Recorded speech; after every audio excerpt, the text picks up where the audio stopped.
Car mechanics are pissed off. A lot of them are quitting. And while making this video, I found out a lot of stuff about car mechanics and even their pay structure, which I didn't know about before. But the car industry is in trouble. They need hundreds of thousands of mechanics, and a lot of them are starting to quit. With a lot of older mechanics retiring, there's just not enough new people coming in. I guess they don't want to do the work for that amount of pay. And when you combine all three, people are quitting, people are retiring, and not enough new guys are coming in. No wonder there's a shortage. But let's see firsthand what these mechanics are saying. I just put my 2 weeks notice in. I've been a Ford transmission tech for 12 years now. I've been a senior master tech since 2018. This industry has changed a lot in the last 10 years. If you're a dealership mechanic, you know exactly what I'm talking about. I will always have the utmost respect for my fellow mechanics in this industry, and I will definitely miss the fun we have here in the shop. I'm very thankful that my dealership is letting me work these last 2 weeks so I can get everything in order for what I'm getting ready to do. But with that being said, I'm ready for a change. I am going all in on my real estate business and my side hustles. Real estate has opened up so many doors for me, and I'm ready to take it to the next level. So, you know, a lot of people are asking me, are you scared? Are you nervous? And the truth is, I am absolutely terrified. A good friend told me, he's like, man, you know, if you're not terrified, then you're probably not the right decision. So we'll see where the journey takes me. Peace out. I'm in a mood and I want to air out some dirty laundry. I've been a mechanic most of my working life. My career started at a few different shops, a boat shop and independent. I worked for Snap-on for 6 months, which is a whole other story. And then at one point I got a job at a local dealership and I spent 9 years there. I started at what was basically an apprenticeship and worked all the way to full certification. By the time I left, it was anything from brake jobs all the way up to diagnosis and repair of hybrid electric vehicles. Now, periodically, management would have one-on-one meetings with their technicians about productivity. Now, if you don't know how most mechanics get paid, the easiest way to think about it is commission. It's commission. You are paid by work completed, not how many hours you've worked. So let's say you get a water pump job. According to the book, that water pump job pays 3 hours. So you get paid 3 hours, whether that job takes you 3, 6, or 2 hours. Now, a pay period lasts about 2 weeks. You stack jobs on top of jobs. So let's say in a given pay period, you work 90 hours, but you produced 120. You get paid on the 120, not the 90. Ideally, this system would work great and it would be rewarding. The harder you work, the more money you make. It doesn't matter how long you're at the shop, the harder you work, the more hours you make, the more money you make, right? But anybody who's worked at the manufacturer level, at a dealership, knows that this is not the way it works out. There's a really big problem with modern manufacturers and how they pay for warranty. A lot of times, manufacturers pay a lower rate than what a normal customer would pay for, right? So, as an example, as a former FCA, Stellantis, Dodge, Chrysler, Jeep Tech, whatever you want to call it these days, we sold, I think they still sell them. They were going to discontinue them, I know that for sure, but we sold a small diesel engine called the Eco Diesel. We put it in half-ton trucks, in Grand Cherokees and Wranglers for some awful reason. What you need to know is the 3-liter Eco Diesel is a pile of junk. And I've read people say that they love them to death. I've been inside the things. They are garbage. Initially, when this engine hit the sales floor, there was a bugaboo. The 3-liter Eco Diesel is an Italian engine. And initially, when this thing was released, they were using an oil in that engine with a viscosity level that was way too low for it. And from the jump, these things were breaking crankshafts in half. So there was a recall. We basically just did an oil change, put a different viscosity oil in it, and put a different sticker on the oil cap. That was a whole recall, saved the engines, right? Now, at the time, a customer paid labor rate. So it's your car, you're paying for the repair. A customer repair labor rate to pull an Eco Diesel out of a half-ton truck and replace it was about 19 or 20 hours. The manufacturer labor rate, the warranty time, was 9 hours. 9 hours to get the truck rolled into the shop, the cab pulled off of it, the engine pulled out, put back in, the cab put back on top, and that thing running and driving out of the shop in 9 hours.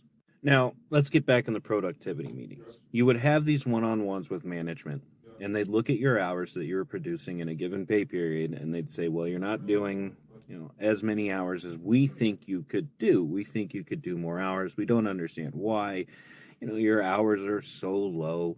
We need you to bump up those hours. We need you to sell more services, sell induction services, sell brake fluid services, do really good inspections, upsells. That's what you need to do, which is a whole other conversation we can have if you want to have that conversation. But basically, it was management telling you weren't working hard enough. And I had a manager that would say something consistently in these meetings that the one thing he loved to say was, I want to make you more money. This is going to make you more money. This is what can we do to make you and your family more money. We want to take care of your family. We want you to make more money. I want to do this for you. Now, if I took the customer labor rate, how much we charged you an hour, and how much I was making an hour, I could do some really basic math to figure out percentages. At our customer labor rate, my take as a technician was about 19%. I don't want to get too wishy-washy here, but I had legitimate financial interest into my job at that point. I had spent not as much as many other people, but over the course of my career, you could probably say somewhere between $20,000 and $25,000 in tools. By that point, I had spent over a decade honing my craft, becoming a great technician, working very hard, doing great diagnoses. I was the one with the skill. I was the one doing the repairs. And the people sitting at the desks up front printing paper were making more than I was. Fully certified, almost a decade of experience with this dealer, and my take was just 19%. That boss that would tell me that they just want me to make more money, they want to take care of me, they want to take care of my family, there's a really easy way to do that. I can work as hard as I want, and I'm never going to break that 19%. So what about the other 81%? The harder I work, the more money you make. And you're already making more money than I am, so don't give me this bullcrap about how you want to take better care of me. You want to make more money for you, from me. So don't feed me this line about how you want to work harder for me. I bring this up, and I'm sure it's a tale as old as time, and I'm sure it goes back farther than I realize. But at some point in this nation, we prioritized management over labor. And I would just like to know why. The people that sit at a desk and look at spreadsheets all day are worth more than the people that put in the time, the money, the energy, and actually honed a craft. Because to tell you the truth, with maybe a few weeks of experience, I could do what my manager could do. But I guarantee you he could not have walked out in that shop and did what I did. And I'm going to get people who are like, well, stand in a manager's shoes. All you do all day is put out fires, and it's rough. And yeah, I get that it's stressful and it's difficult. But so is racing the clock as a certified mechanic, knowing that there is no way in hell I can completely replace this engine in 9 hours, and I am going to have to figure out a way to make that time up elsewhere. And wouldn't you know it, the next job on my list is warranty too.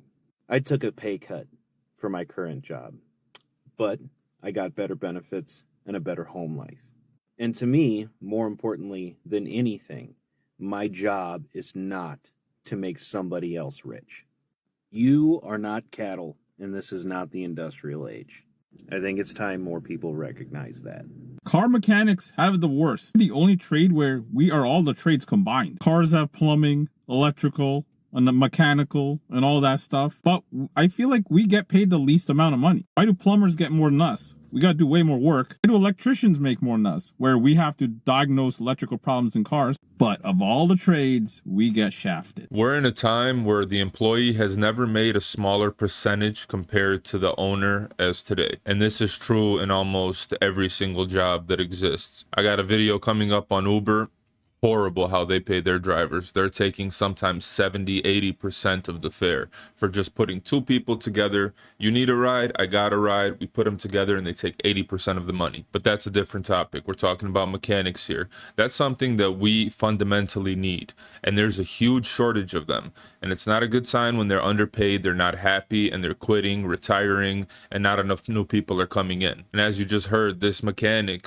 who's very certified, has a decade of experience, is getting 19% of the job while doing more work than he's paid to do. He's supposed to replace that engine in 9. He said it's going to take him 19. So he's basically doing 10 hours of labor for free. I didn't even know the mechanics were paid like that. I thought they were paid hourly like everyone else. You clock in, you clock out, you get paid those hours. But I guess not. No wonder so many mechanics are unhappy. Imagine that's your job. You're doing something super tedious and here comes little brother over here nagging about something, messing with you. But now imagine you do this 8, 12 hours a day and you're in contorted positions trying to get something out, and here comes manager to you like, "Hey there, Jim. Just wanted to talk to you about your productivity. It's been lacking a little bit." You wouldn't be too happy. And if you have a unified workforce that's not happy, trust me, these companies are going to have to start paying them because we need them. You can't go without them. Let me know down below what you guys think. And if there's any mechanics watching, let me know what you guys think. You guys live this life, so I would like to hear from you. Thanks for watching, guys, and until next time.